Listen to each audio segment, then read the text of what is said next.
tassa bhagavato arahato sama sambuddhassa. Namo tassa bhagavato arahato sama sambuddhassa. Namo tassa bhagavato arahato sama sambuddhassa. Kalena dhamma sawanang eta manggala muttamanti.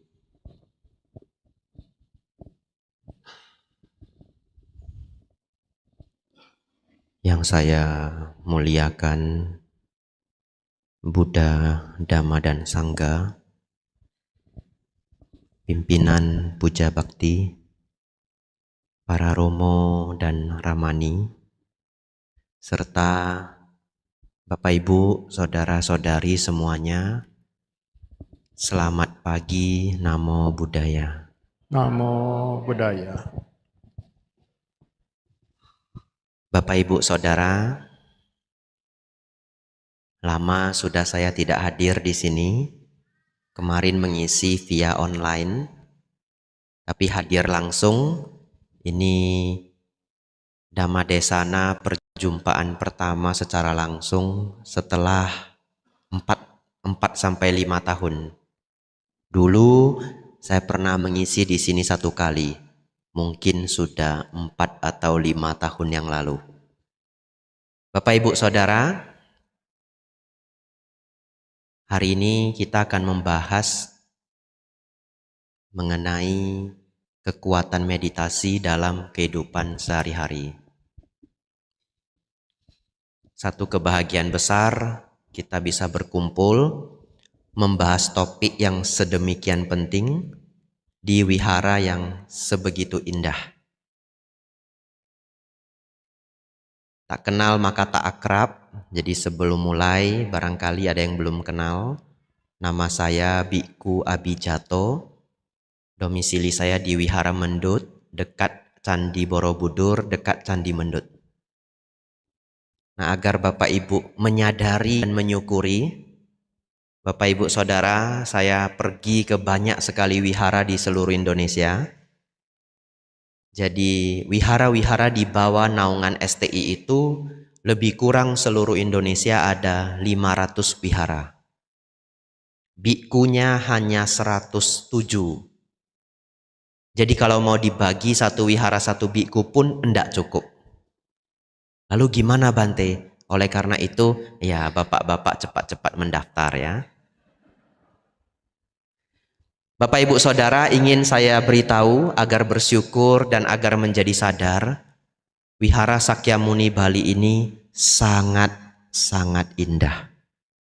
Sangat indah. Sulit menemukan wihara dengan proporsi seindah ini. Dalam artian sangat pas. Ukirannya, kemudian bahan-bahan pilihannya. Karena ini kayu, di atas juga kayu, soundnya menjadi sangat bagus. Bapak Ibu mungkin tidak menyadari. Lalu dengan wihara seluas ini, tetapi tidak berada di jalan besar. Sehingga tadi kita bermeditasi damai sekali. Tidak banyak suara motor, tidak banyak suara mobil. Kemudian begitu masuk disambut oleh gedung yang semegah ini, lalu ditemani oleh kolam ikan. Wah, desain yang luar biasa bagus. Tadi pagi-pagi jam 4, saya jalan ke depan, waduh, bagusnya luar biasa. Lalu tanaman, tumbuhan, semuanya bagus. Saya pikir ya, kalau boleh memberi ranking wihara terindah, terbaik itu banyak hal yang harus dinilai. Keaktifan umat, keaktifan organisasi, keaktifan para pengurus, romo dan ramani, keakraban, semuanya. Saya pikir Wihara Sakyamuni ini bisa dapat ranking 1. Saya pikir begitu ya. Dan sangat sulit menemukan wihara yang mana hampir semuanya berbaju putih. Luar biasa. Jadi kalau saya datang ke sini senang sekali. Ya. Selain itu Bante, selain yang ranking 1, wihara mana lagi yang bisa ranking Bante? Ya Wihara Mendut tempat saya tinggal ya. Hanya perbedaannya Wihara Mendut itu wihara penyepian. Di sana tidak ada puja bakti, tidak banyak umat yang hadir. Sedangkan di sini wihara yang bagus, selain untuk membina diri juga untuk pembinaan. Kalau di wihara Mendut tidak ada banyak yang bisa dibina. Tetangga juga semuanya bukan Buddhis. Tetapi seorang biku perlu mengganti suasana. Kalau di tempat penyepian saja, nanti umat Buddha hilang.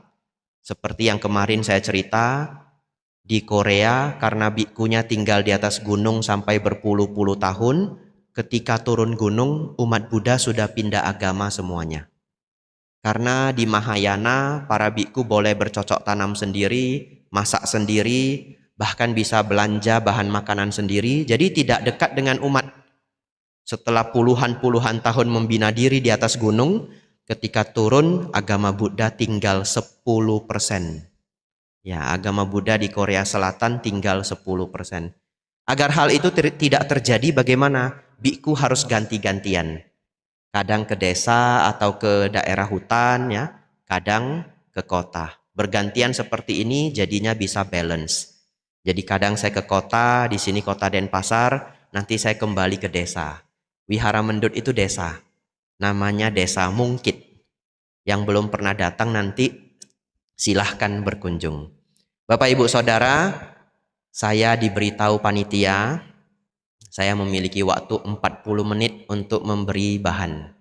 Tapi bahan hari ini khawatir saya cukup banyak dan semua bagian penting. Mau saya potong bagian yang mana tidak tahu. Semua penting. Tapi mudah-mudahan bisa pas lebih kurang 40 menit ya. Ya, tapi saya sudah terpakai 5 menit introduction, anggap saja bonus ya. Ya, anggap saja bonus 5 menit. Boleh diserahkan anumodana ya. Bapak Ibu Saudara, kita akan mulai dengan hal yang penting.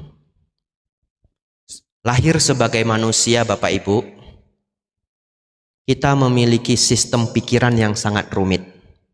Uniknya, bahkan kadang manusia itu sendiri tidak tahu cara sistem berpikirnya sendiri.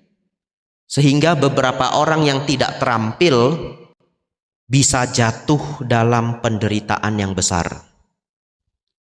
Bapak Ibu Saudara, apabila kita menganggap level ini adalah level manusia normal, hari ini saya akan membahas bagaimana level pikiran seseorang yang jatuh dalam kekelaman dan bagaimana pikiran manusia yang menjadi sangat luar biasa. Jadi di bawah normal dan di atas normal. Nah, umumnya manusia kita ambil level pertengahan ini. Emang gimana Bante ciri-ciri manusia pada umumnya? Nah, ciri-ciri manusia pada umumnya pikirannya itu suka dan duka datang silih berganti, betul ya? Diliputi oleh duka ketidakpuasan. Jadi sudah mendapatkan yang diinginkan, kebahagiaan itu nanti menguap pelan-pelan, kemudian tidak terpuaskan lagi. Muncul keinginan lain yang lebih besar. Keinginannya terpuaskan, muncul lagi keinginan lain-lain yang lebih besar.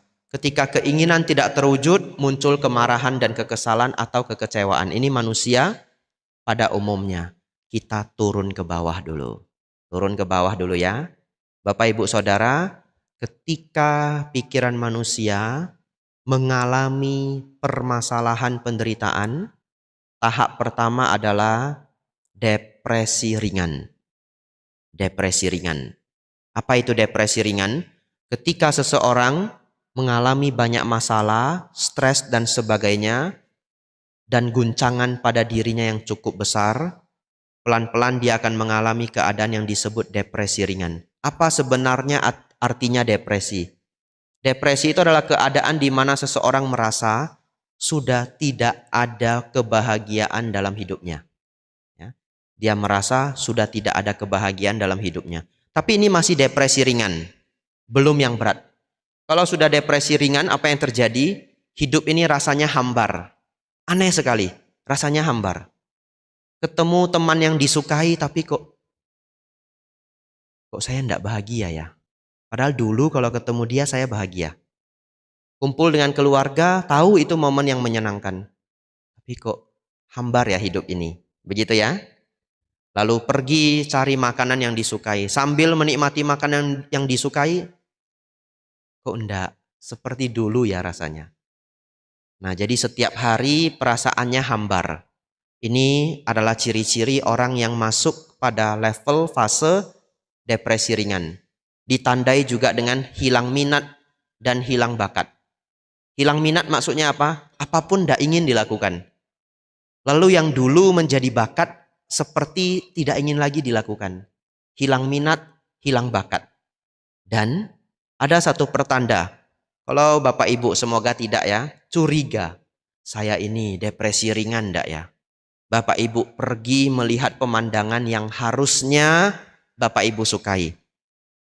Misalkan Bapak Ibu yang senang pantai, pergilah ke pantai ketika matahari terbenam. Bapak Ibu yang senang gunung, pergilah ke gunung ketika matahari terbit.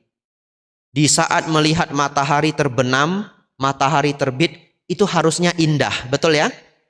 Tapi begitu Bapak Ibu duduk, melihat matahari terbit, melihat matahari terbenam di pantai yang indah, dalam hati berkata, harusnya ini indah ya. Tapi kok nggak ada senangnya ya? Di mana rasa senang saya? Itu depresi ringan. Begitu ya Bapak Ibu ya. Nah, Bante kalau saya depresi ringan bagaimana Bante? Ya, dengarkan ceramahnya sampai habis. Begitu ya. Ya. Lanjut Bapak Ibu, kita turun lagi. Depresi yang berat. Kalau depresi berat, benar-benar bisa merasa setiap menit dalam hidupnya itu penuh kekelaman. Bahkan beberapa orang yang merasa hidupnya sudah tidak akan ada kebahagiaan lagi, dia bisa berpikir untuk bunuh diri. Kita turun lagi yang lebih kelam.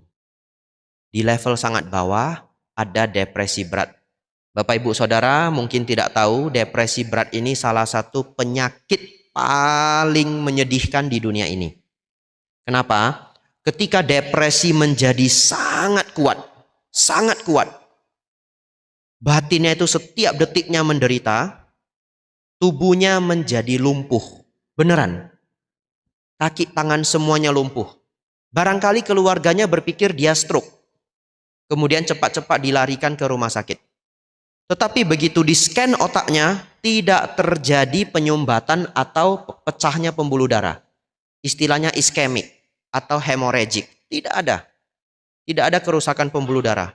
Lalu dokter mengecek, ternyata dia sudah depresi bertahun-tahun. Ini adalah keadaan depresi paling berat.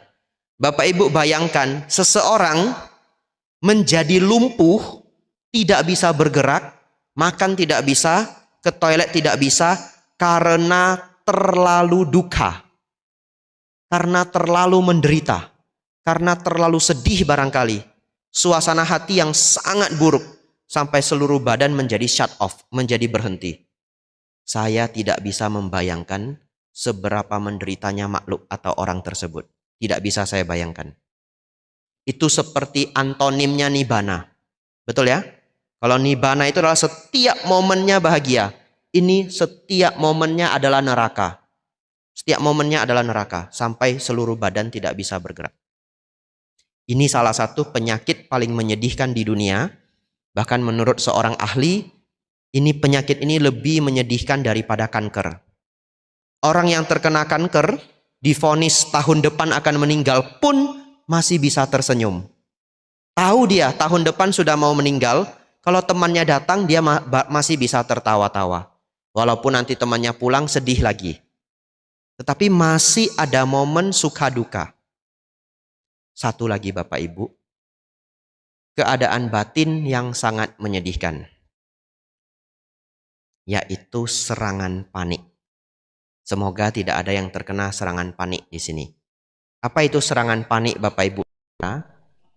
Coba Bapak Ibu bayangkan, pernah tidak mengalami keadaan yang sangat mengerikan? Misalkan kita naik mobil, naik kendaraan, kemudian mobil atau kendaraan itu hampir tabrakan. Atau hampir jatuh ke jurang. Kemudian tekanan yang terjadi di batin itu yang sedikit lagi jatuh ke jurang tapi tidak jadi. Saya pernah mengalami. Hampir jatuh ke jurang tapi tidak jadi. Hampir tabrakan tapi tidak jadi. Tekanan sepersekian detik itu rasanya sangat menyesakkan di dada. Itu yang dialami orang normal ketika menghadapi bahaya. Begitu ya. Bayangkan orang yang mengalami serangan panik, pikirannya menjadi error, kemudian keadaan yang sangat menyesakkan itu bisa muncul tiba-tiba. Tanpa ada masalah atau tanpa ada ancaman. Muncul saja tiba-tiba, random time. Dan sebegitu sudah muncul, perasaannya persis seperti hampir jatuh ke jurang. Perasaannya seperti persis hampir tabrakan. Dan itu berlangsung sampai bermenit-menit. Kalau kita yang pernah mengalami hanya beberapa detik. Ini bermenit-menit. Bahkan mereka yang mengalami serangan panic attack kadang-kadang tidak bisa membedakan ini serangan panic attack atau dia kena serangan jantung. Saking nyeseknya. Nah, ini yang disebut panic attack. Bapak, Ibu, Saudara, saya pikir orang yang mengalami depresi berat, mengalami panic attack, ini adalah keadaan batin yang sangat buruk. Tentu ini semua ada penjelasan medisnya, ketidakseimbangan hormon, gangguan di otak, tapi itu tidak saya bahas hari ini. Karena kalau saya bahas nanti jadi seminar kesehatan. Harus diganti judulnya. Bapak, Ibu, Saudara, sekarang saya pikir Bapak Ibu, kita perlu belajar agar keadaan batin kita tidak turun ke bawah. Betul ya? Karena kalau turun ke bawah, masalahnya sangat rumit. Nanti kehidupan menjadi tidak bermakna. Sekarang Bapak Ibu Saudara, bagaimana Bante supaya kita tidak turun ke bawah, apalagi bisa pelan-pelan naik ke atas, keadaan batin yang lebih baik?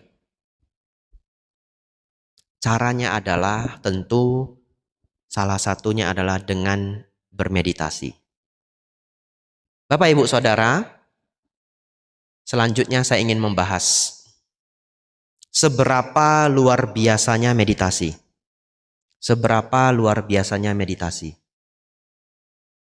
Ada sebuah eksperimen yang dilakukan oleh seorang penulis buku, dia juga seorang psikolog S3 dari Harvard, namanya adalah Daniel Goleman. Yang senang baca buku, barangkali pernah baca bukunya, judulnya Kecerdasan Emosional, Emotional Intelligence. Ini saya tidak di-endorse ya. Bapak, Ibu, Saudara, ternyata Daniel Goleman ini sudah melakukan penelitian mengenai meditasi selama lebih dari 30 tahun. Dengan sangat serius.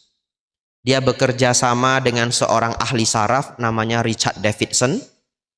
Di satu universitas, University of Wisconsin.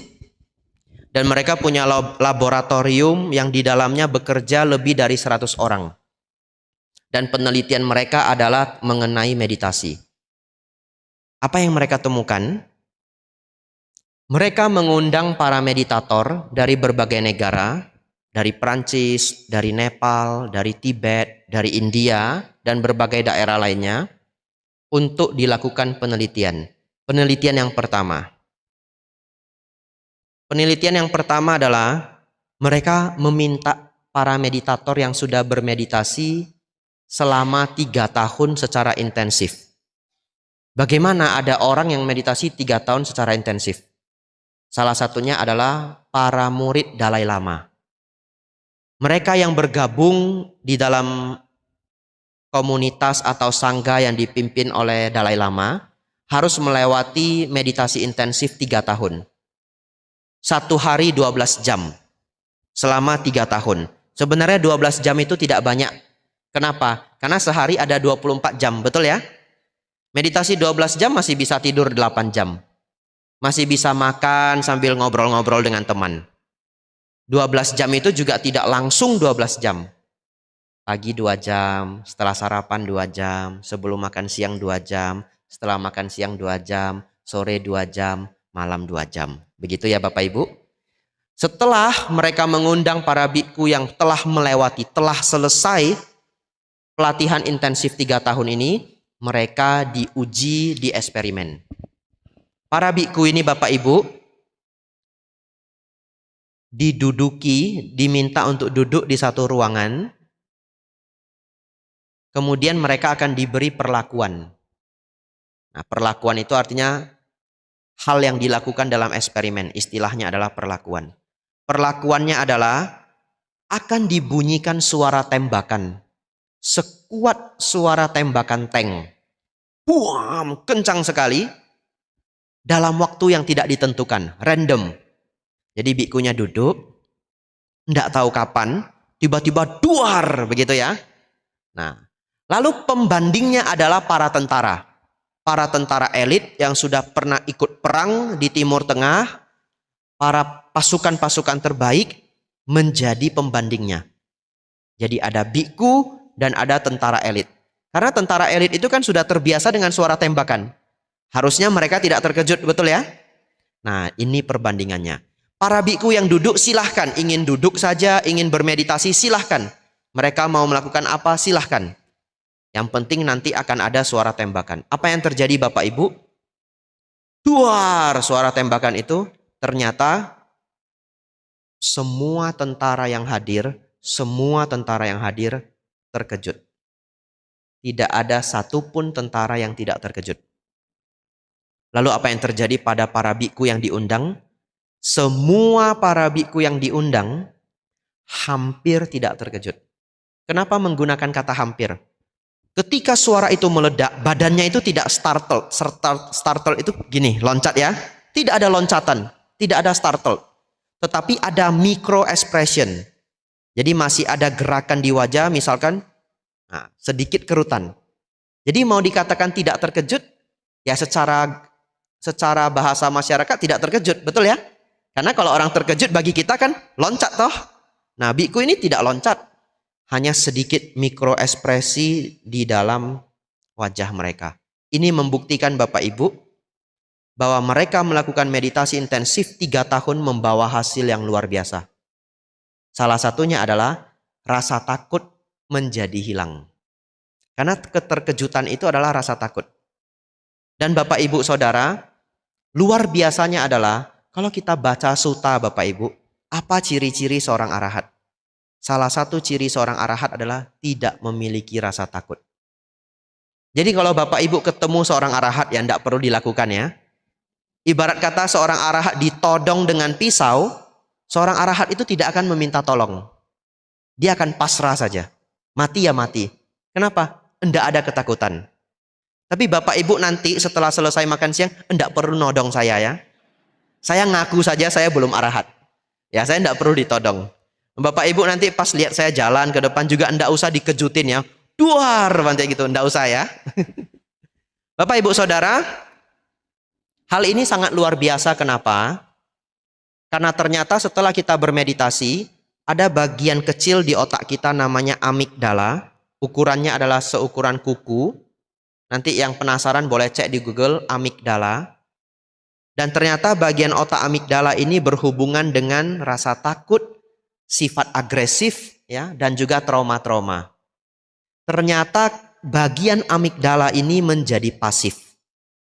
Menjadi pasif sehingga rasa takut itu berkurang. Artinya yang sangat luar biasa adalah apa yang diungkapkan oleh Sang Buddha ribuan tahun yang lalu, hari ini terbukti secara sains. Sang Buddha mengatakan seorang arahat tidak memiliki rasa takut. Saya percaya para biku yang mengikuti intensif latihan ini barangkali belum arahat. Tetapi pun menunjukkan rasa takut yang sangat minim. Artinya kemajuan luar biasa. Eksperimen kedua Bapak Ibu. Yang ini yang sangat penting. Semoga setelah Bapak Ibu mendengar eksperimen kedua ini nanti jadi lebih rajin bermeditasi. Begitu ya. Ini silakan Bapak Ibu yang penasaran nanti cari di internet. Judul videonya adalah The Remarkable Brainwaves of High Level Meditator. Ya, The Remarkable Brainwaves of High Level Meditator. Karena ini ada rekamannya, Bapak Ibu tidak usah catat. Ya, nanti kapan-kapan ingin cari videonya balik lagi ke rekaman ini. Tapi saya juga hampir selalu lupa dengan judul video ini. Seringnya saya cuma tulis nama channelnya Big Think, berpikir besar. Saya tulis superhuman sama meditation. Nanti muncul videonya. Videonya ada gambar seorang biksu tua yang ditempeli kabel-kabel. Bapak Ibu Saudara, pada eksperimen ini mereka mengundang para biku yang sudah bermeditasi lebih dari 60.000 jam. Dicatat ya, lebih dari 60.000 jam. Waduh, banyak sekali Bante. Ya, demikianlah adanya ya. Tadi Bapak Ibu bersama saya sudah bermeditasi 4 menit. Ya, sisanya Bapak Ibu cicil di rumah ya. Sisanya Bapak Ibu cicil. Bapak Ibu Saudara, apa yang terjadi pada beliau-beliau ini? Begini Bapak Ibu. Pada orang normal, kalau mereka scan otak kita dengan MRI, dengan EEG, elektromagnetik, setelah di-scan ditemukan banyak sekali informasi gelombang-gelombang otak. Tapi ada satu gelombang yang sangat khusus. Supaya gampang mereka panggil gelombang ini dengan gelombang gamma. Supaya gampang. Pada manusia normal Bapak Ibu, ketika seseorang mengalami kebahagiaan, gelombang gamma ini akan muncul setengah detik, 0,5 detik. Bagaimana bahagia Bante? Contoh, misalkan kita punya masalah hidup, punya problem, dan kita sudah pikirkan gimana ya jalan keluarnya, sampai 1 bulan lebih. Dan setelah kita pikirkan 1 bulan lebih, tiba-tiba satu ketika ketemu solusinya. Saya sudah tahu. Pernah Bapak Ibu merasakan ini? Aha moment. Disebut aha moment. Perasaan yang sangat nyaman ya. Gelombang gamma muncul 0,5 detik. Atau misalkan Bapak Ibu sedang lapar. Lapar, haus, kemudian menemukan buah kesukaan. Orang Indonesia misalkan senangnya semangka. Bapak Ibu ketemu semangka, Bapak Ibu lapar, Bapak Ibu haus, gigitan pertama semangka. Begitu digigit, rasanya itu gelombang gamma muncul 0,5 detik. Jadi setiap gelombang gamma ini muncul 0,5 detik, ini adalah pertanda otak sedang mengalami kebahagiaan. Kebahagiaan indrawi. Dan ini tidak bisa ditipu, karena ini adalah alat, betul ya? Sudah tidak bisa pura-pura, karena alatnya sedang nyeken otak kita. Bapak Ibu Saudara, apa yang terjadi pada otak meditator kelas kakap ini?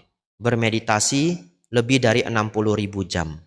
Ternyata Bapak Ibu, para meditator ini memiliki gelombang gamma. Kalau kita 0,5 detik, betul ya? Kira-kira berapa detik? Meditator hebat ini berapa detik? Ternyata gelombang gammanya muncul all the time. Setiap waktu. Sudah tidak bisa dibandingkan lagi. Yang jago matematika nanti pulang silakan hitung. Itu 1 banding berapa? Saya mau ngitungnya bingung saya. 1 jam 3.600. Ini setengah detik, berarti 1 jam 7.200. Kalau 1 hari bangunnya 15 jam, aduh kali sendiri. Tapi saya pernah kali beneran 1 banding sejutaan. Ternyata kebahagiaan kita enggak ada apa-apanya dibandingkan para meditator kelas kakap. Oleh karena itu dalam sutta, dalam Tripitaka, Sang Buddha terus mengulang-ulang bahwa kebahagiaan meditasi itu sangat tinggi. Dan hari ini terbukti secara sains. Namun Bapak Ibu mungkin berpikir, adik, enggak apa-apa, anak-anak jalan-jalan enggak apa-apa ya. Ya.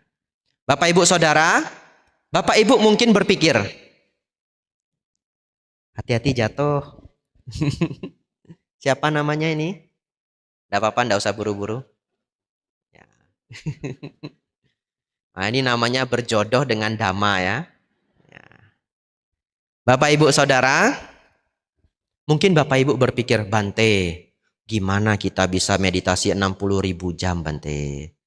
Setengah jam saja lupa Bante. Begitu ya? Bapak Ibu Saudara jangan khawatir. Mereka melanjutkan eksperimennya. Mereka melanjutkan eksperimennya bagaimana kalau seseorang hanya meditasi kira-kira 10.000 jam. Ternyata gelombang gamma itu menjadi muncul sekitaran lebih dari 10 menit. Kalau kita orang biasa berapa? Setengah detik. Mereka lanjut lagi penelitian. Kalau 1000 jam bagaimana? Ternyata jadi sepersekian detik, lebih dari 1 detik. Bisa 5 detik, bisa 7 detik.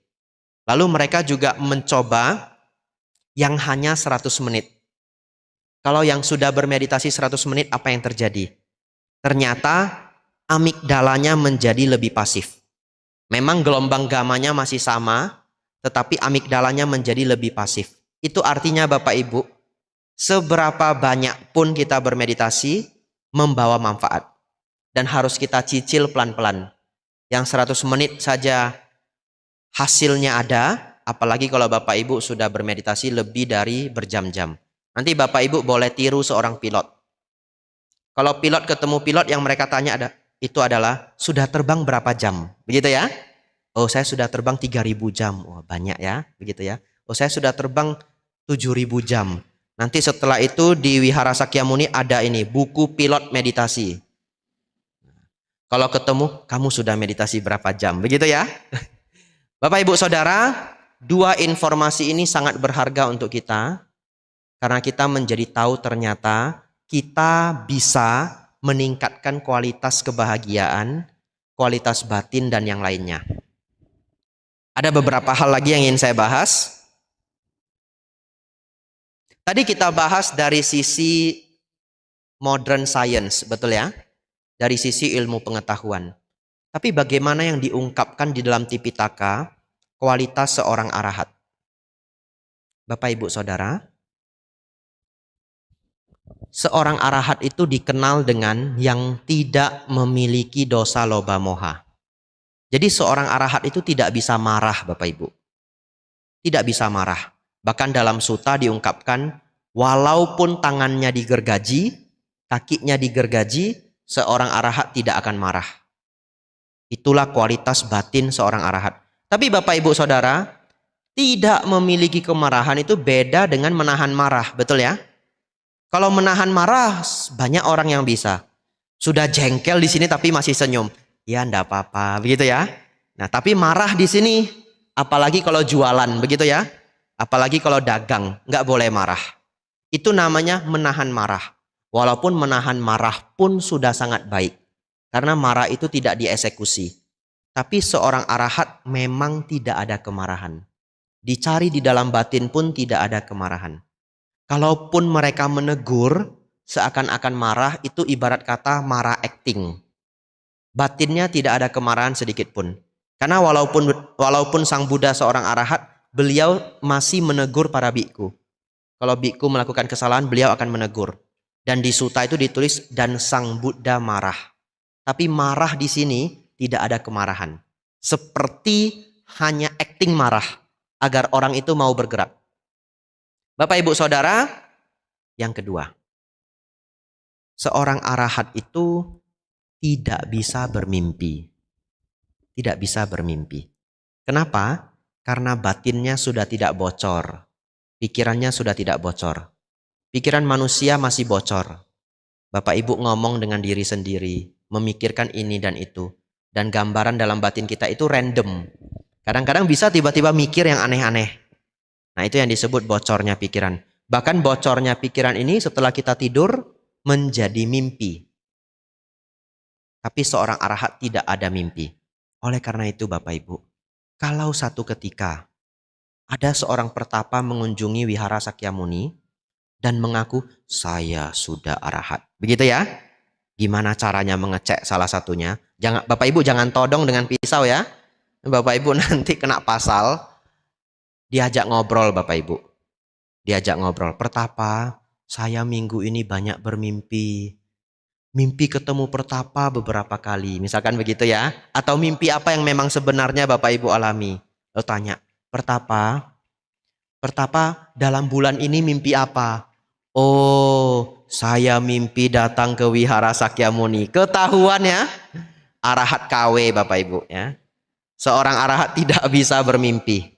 Nah, Bapak Ibu Saudara, seorang arahat tidak ada dosa loba moha, tidak ada rasa takut, tidak bisa kecewa, tidak bisa kesal, ya, tidak ada duka, batinnya senantiasa bahagia, tidak bisa bermimpi. Luar biasa Bapak Ibu. terakhir. Bagaimana agar Bapak Ibu bisa memiliki kualitas seperti halnya para meditator-meditator hebat tadi, dan juga mendapatkan kualitas-kualitas yang menuju pada kualitas seorang arahat. Tentu tidak seperti seorang arahat, tapi kita meniru arahat saja dampaknya luar biasa, betul ya? Meniru apa yang hebat, kita akan mendapatkan hal yang hebat. Yang pertama, saya menyarankan Bapak Ibu praktek meditasi setiap pagi. Kalau bisa 10-15 menit enggak apa-apa. 10-15 menit, tapi setiap hari. Setiap hari. Yang sulit adalah setiap hari. Bante, setiap hari saya belum bisa. Setidak-tidaknya 3 kali seminggu. Yang sulit itu adalah dibuat menjadi konsisten. Tapi itu yang membawa hasil. Itu sangat membawa hasil. Tapi kenapa harus pagi, Bante? Nah, karena Bapak Ibu Saudara akan menghadapi dunia ini. Jadi kalau Bapak Ibu setiap pagi bermeditasi 10-15 menit, maka pada hari itu perasaan emosi Bapak Ibu lebih terkendali. Sehingga ketika ke tempat kerja, ketika menghadapi teman kerja, ataupun di sekolah, di kampus, batin menjadi lebih tenang. Jadi itu sangat positif. 15 menit setiap pagi sebelum beraktivitas. Meditasi apa, Bante? Saran saya, meditasi Anapanasati. Tapi kalau Bapak Ibu punya objek meditasi kesukaan Bapak Ibu, silahkan. Tetapi salah satu saran saya adalah mengembangkan Anapanasati. Kenapa? Nanti ada lanjutannya. To be continue. Salah satu hal juga adalah, satu ketika Bante Ananda bertanya kepada Sang Buddha, Bante, apa yang Bante praktekkan sebelum mencapai pencerahan dan setelah mencapai pencerahan? Apa yang Sang Buddha jawab? Sang Buddha menjawab, sebelum mencapai pencerahan, saya mempraktekkan Anapanasati.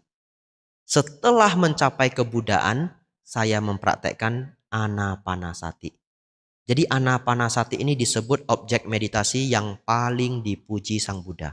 Ana itu artinya nafas masuk. Pana artinya nafas keluar. Makanya sila pertama namanya Panatipata. Artinya tidak melenyapkan yang bernafas keluar. Nah, apa yang bernafas keluar itu makhluk hidup. Ya, ana, nafas masuk. Pana, nafas keluar. Sati, perhatian. Bapak Ibu Saudara, Anapanasati ini adalah meditasi terbaik untuk mengembangkan meditasi ketenangan, samatha. Tapi Bapak Ibu tidak perlu khawatir. Bante, saya harus praktek samatha atau vipassana. Keduanya harus dipraktekkan. Tidak bisa kurang, tidak boleh tawar. Kenapa? Dalam sutta ditulis, ada satu sutta di mana Bante Ananda mengungkapkan.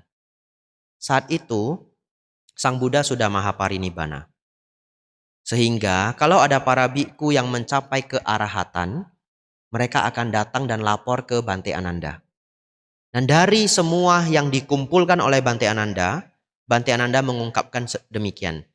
Semua yang mencapai arahat datang padaku, dan mereka mencapai arahat melalui 4 cara.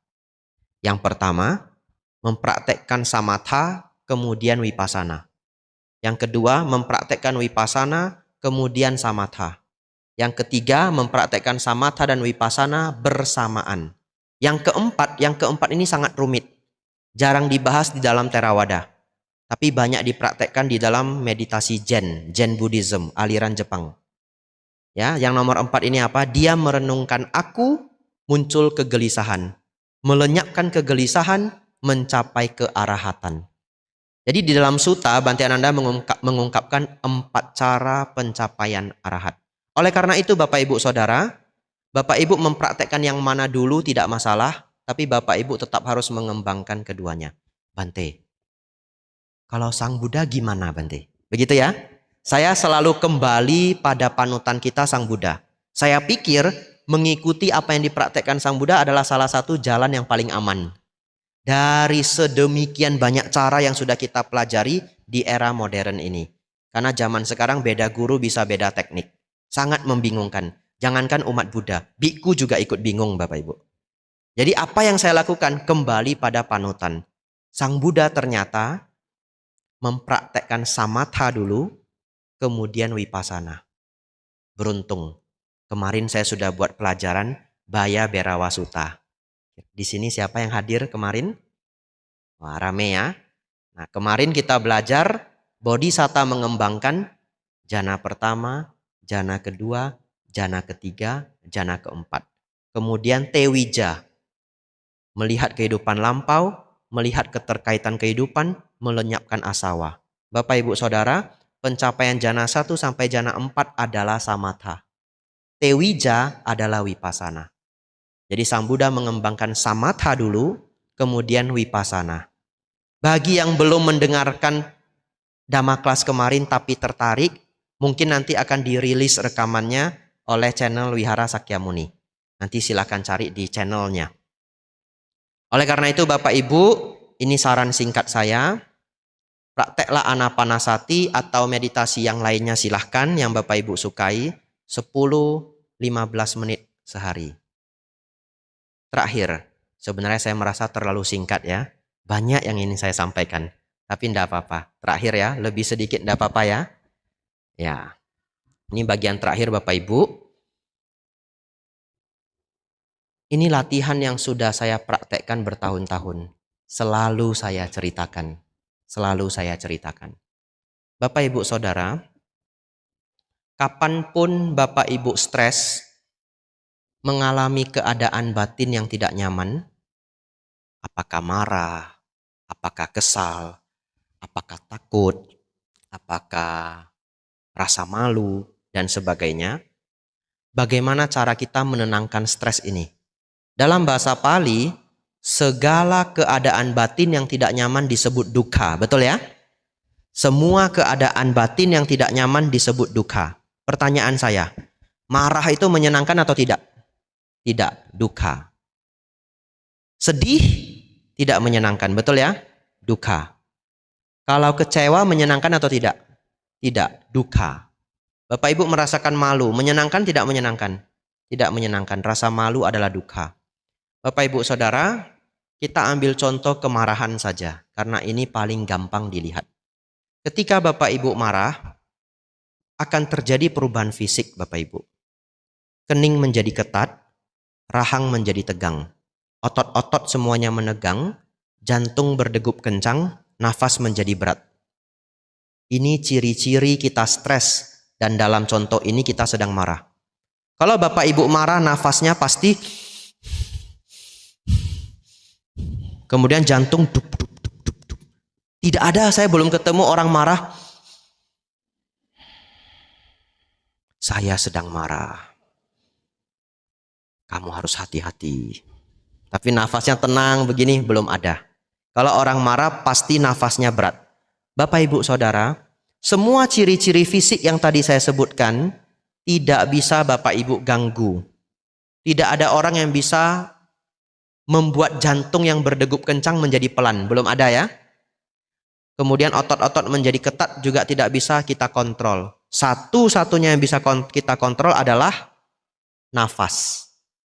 Jadi ketika Bapak Ibu stres, ketika Bapak Ibu marah, setelah Bapak Ibu menyadari ciri-cirinya, caranya adalah harus bernafas dengan pelan dan mendalam. Itu caranya.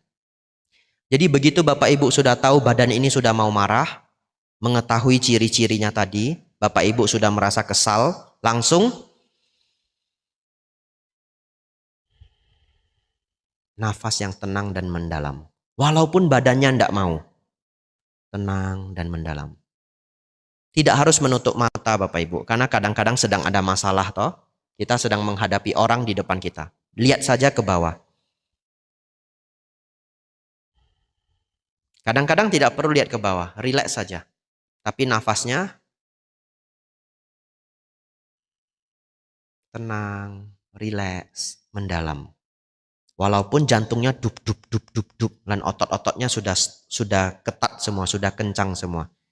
Setelah 5 sampai 10 nafas Bapak Ibu, kemarahan akan berkurang. Kalau Bapak Ibu merasakan takut, ketakutan akan berkurang.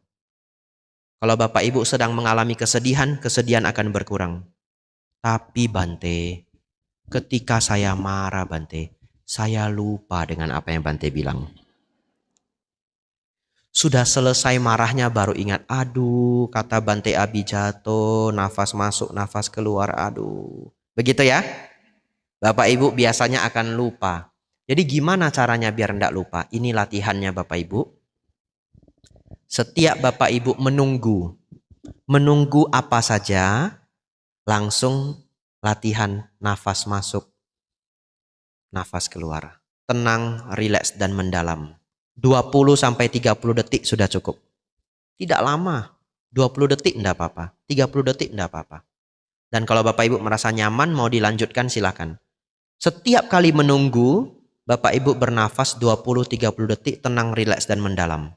Setelah itu ingin keluarkan HP silakan. Karena zaman sekarang orang menunggu pasti keluarkan HP. Latihannya bagaimana? Contoh. Bapak Ibu yang bawa kendaraan sendiri, apakah motor, apakah mobil, begitu ketemu lampu merah, langsung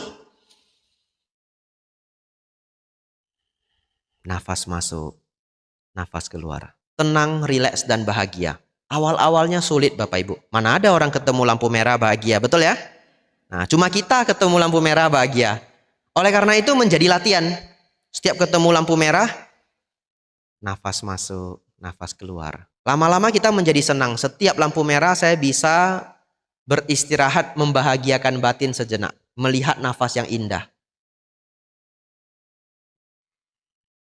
Bapak Ibu belanja ke pasar, beli sesuatu di mall. Kadang-kadang sudah pesan harus nunggu, betul ya? Sebegitu sudah pesan harus nunggu. Begitu nunggu langsung nafas masuk, nafas keluar. 30 detik cukup. 20 detik cukup Bapak Ibu. Hanya menjadi kebiasaan. Bapak Ibu ngantri. Ngantrinya 20 orang di depan Bapak Ibu. Kalau orang lain nggak tahu, ada yang kesal, ada yang bosen ya. Bapak Ibu sebegitu ngantri langsung nafas masuk, nafas keluar. Jangan tutup mata Bapak Ibu, nanti kelewatan. Depan jadi kosong Bapak Ibu. Ya, Anda usah nutup mata, lihat di bawah saja. Nafas masuk, nafas keluar. 20 detik, 30 detik cukup. Mau keluarkan HP silahkan. Kalau Bapak Ibu latih seperti ini, ketika Bapak Ibu marah, ketika Bapak Ibu stres, ditelepon oleh orang lain memberikan kabar buruk, secara otomatis langsung nafas masuk, nafas keluar. Nanti Bapak Ibu kerja di tempat kerja, ketemu orang yang tidak disukai Bapak Ibu. Orang yang tidak disukai itu sakti Bapak Ibu. Jaraknya 10 meter nafas kita sudah sesak. Ya, dia masih di sana, jaraknya masih 10 meter, 15 meter. Begitu lihat dia kita sudah sesak kita sudah. Lalu dia mendekat toh. Ya, tapi Bapak Ibu jangan begini ya. Begitu dia lewat langsung 1 kali. 10 menit lagi dia balik, dia lewat 2 kali. 3 kali. Nanti pas ketiga kali dia nanya, kamu kenapa? Setiap saya lewat kenapa? Kamu mendesah nafas seperti itu kenapa? Enggak, kata Bante Abijatto. Nafas masuk, nafas keluar. Begitu jangan ya. Itu namanya pertanda kebencian ya. Tidak, rileks saja nafasnya untuk mengurangi kemarahan. Bapak Ibu Saudara, silakan praktekkan ini dalam kehidupan sehari-hari. Pengalaman saya, setelah 4 bulan ini menjadi kebiasaan. Bahkan setiap saya menunggu apapun, refleks saya adalah nafas masuk, nafas keluar. Ini terakhir contoh, karena saya sudah lewat jam ini. Sudah kelebihan jatah saya. Belum ya? Oh. Nah Bapak Ibu Saudara, misalkan kadang-kadang Bapak Ibu pergi ke rumah makan, diantar makanannya tapi tidak ada sendoknya. Misalkan saja ya.